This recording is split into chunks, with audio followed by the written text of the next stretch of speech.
My dear student, welcome to my YouTube channel Suresh MS classes. आज हम इस video में पाचन तंत्र यानी डाइजेस्टिव सिस्टम के बारे में बताएंगे। तो देखिए, इसमें पहले से हमने चित्र बना के रखा है पाचन तंत्र का, बस आपको समझाना है। तो देखिए, सबसे पहले यहाँ पे क्या है, पाचन क्या है।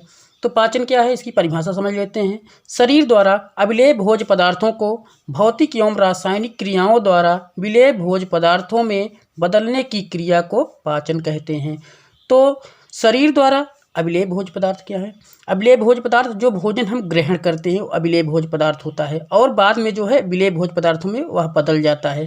तो भौतिक फिर इसमें जो है भौतिक एवं रासायनिक क्रियाएं होती हैं। भौतिक क्रिया के अंतर्गत क्या होता है, जो भोजन को जब हम ग्रहण करते हैं तो उसके पहले जो है उसको दांतों द्वारा काटा जाता है, चीरा जाता है, उसके बाद उसको पीसा जाता है। तो ये भौतिक क्रिया के अंतर्गत आते हैं। उसके बाद रासायनिक क्रिया क्या होती है? रासायनिक क्रिया में जैसे इसमें लार ग्रंथियाँ होती हैं, या कह सकते हो इसमें टालिन नामक एंजाइम पाया जाता है, और अन्य एंजाइम होते हैं जो कि भोजन को पचाने में या छोटे छोटे टुकड़ों में बदलने का कार्य करते हैं। ये रासायनिक क्रिया के अंतर्गत आते हैं। उसके बाद जो है विलेय भोज्य पदार्थों में बदलने की क्रिया को पाचन कहते हैं। देखिए, विलेय भोज्य पदार्थ इसमें क्या है, जैसे भौतिक एवं रासायनिक क्रियाओं के द्वारा ये भोजन जो है अंत में जाके रक्त में विलीन हो जाते हैं। तो रक्त में विलीन हुए भोज्य पदार्थ को हम विलेय भोज्य पदार्थ कहते हैं। तो ये पाचन की परिभाषा हुई। शरीर द्वारा अविलेय भोज्य पदार्थों को भौतिक एवं रासायनिक क्रियाओं द्वारा विलेय भोज्य पदार्थों में बदलने की क्रिया को पाचन कहते हैं। तो पाचन क्रिया आहार नाल में संपन्न होती है। तो आहार नाल क्या है, तो देखते हैं, यहाँ पे है मुख से लेकर गुदा द्वार तक के भाग को आहार नाल कहते हैं। तो देखिए, यहाँ पे चित्र में मुख है, मुकुआ है, उसके बाद यहाँ पे देखिए लार ग्रंथियाँ हैं, उसके बाद यहाँ पे ग्रासनली है, ग्रासनली से आमाशय है, आमाशय के बाद यहाँ पे क्या है, ग्रहणी है, और उसके बाद ग्रहणी से बाद क्या है, छोटी आंत है, छोटी आंत के बाद देखिए बड़ी आंत है, और लास्ट में यहाँ पे गुदा द्वार तक समाप्त हो जाता है पाचन तंत्र का भाग। तो देखिए, यहाँ से लिख सकते हैं, मुख से लेकर गुदा द्वार तक के भाग को हम आहार नाल कहते हैं। मुख से लेकर गुदा द्वार तक के भाग को आहार नाल कहते हैं। तो आप देखिए आगे क्या है, आहार नाल के भाग कौन कौन से हैं। तो देखिए, इसमें आहार नाल के भाग, आहार नाल के प्रमुख भाग निम्नलिखित हैं। तो देखिए, आहार नाल के पहला भाग क्या है, मुख तथा मुख गुहा, मुख तथा मुख गुहा। उसके बाद दूसरा नंबर क्या आता है, ग्रासनली, यहाँ से यहाँ तक का भाग क्या है, ग्रासनली। उसके बाद तीसरा है, यहाँ से ये हिस्सा जो दिख रहा है, यहाँ पे इसको कहेंगे आमाशय। फिर चौथे नंबर पे आता है, देखिए ग्रहणी, ये हिस्सा ग्रहणी हो जाएगा। उसके बाद यहाँ से लेकर यहाँ तक का ये पूरा भाग जो है ये छोटी आंत है। उसके बाद ये हिस्सा यहाँ से यहाँ तक लेकर ये पूरा ये क्या है, बड़ी आंत है। और इसके बाद जो है इसमें कुछ सहायक अंग भी हैं, जैसे इसमें यकृत है, अग्नाशय है, लार ग्रंथियाँ हैं, ये सब सहायक अंग के रूप में हैं इसमें। तो इसको समझते हैं। जैसे पहला क्या है, इसको कैसे लिखना है, मुख तथा मुख गुहा।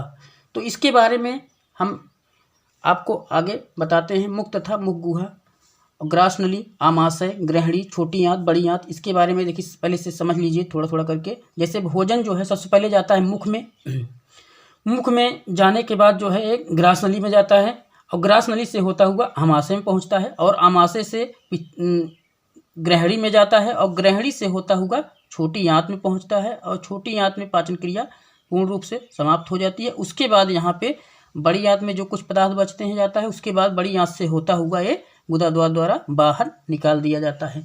तो इस क्रिया को समझना है तो आगे हम आपको ट्रिक के माध्यम से बताते हैं। देखिए, पहली हेडिंग है मुख तथा मुख गुहा।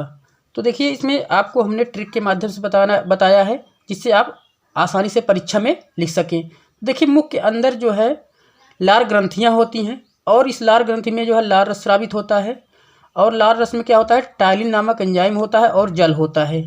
तो टाइलिन नामक एंजाइम क्या करता है, ये स्टार्च को जो है शर्करा में बदल देता है, और जल क्या करता है, ये भोजन को चिपचिपा एवं लसदार बनाता है। तो इतना आपको जो है मुख तथा मुख गुहा में लिखना है।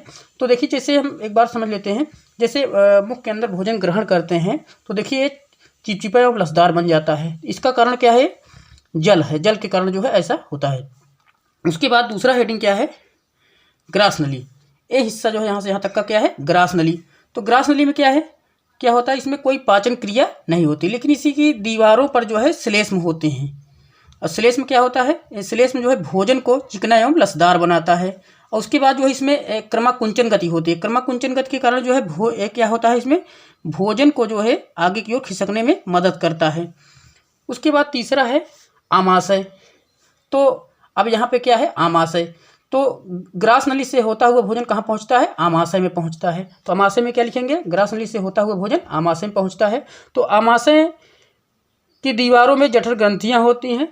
इसकी जो दीवारें होती हैं इसमें जठर ग्रंथियाँ होती हैं और जठर ग्रंथियों से जठर रस स्रावित होता है और जठर रस में हाइड्रोक्लोरिक अम्ल होता है, HCl जिसको कहते हैं। और दूसरा क्या होता है, पाचक एंजाइम होता है। हाइड्रोक्लोरिक अम्ल क्या करता है, भोजन को सड़ने से बचाता है। और उसके बाद पाचक एंजाइम का कार्य क्या है, ये भोजन को पचाने का कार्य करते हैं। इसके कारण जो है भोजन अधिक मात्रा में पचता है। उसके बाद है चौथा हेडिंग है ग्रहणी। तो देखिए यहाँ से इसके बाद कौन सा हिस्सा है, ग्रहणी है। तो ग्रहणी में क्या लिखेंगे, आमाशय से होता हुआ भोजन ग्रहणी में पहुँचता है और ग्रहणी में ये जाकर यकृत से निकलने वाले पित्त रस, देखिए यहाँ पे यकृत है, इससे यहाँ पे पित्त की थैली है, पित्ताशय है, इसी जो है इसमें जाके पित्त रस मिलता है।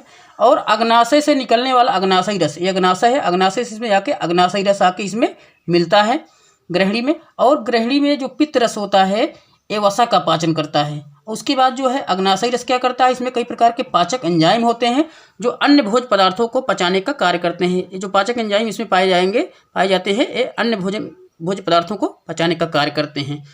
अब यहाँ से ग्रहणी में आधा भोजन पच जाता है लगभग। उसके बाद जो है यहाँ पे छोटी आंत।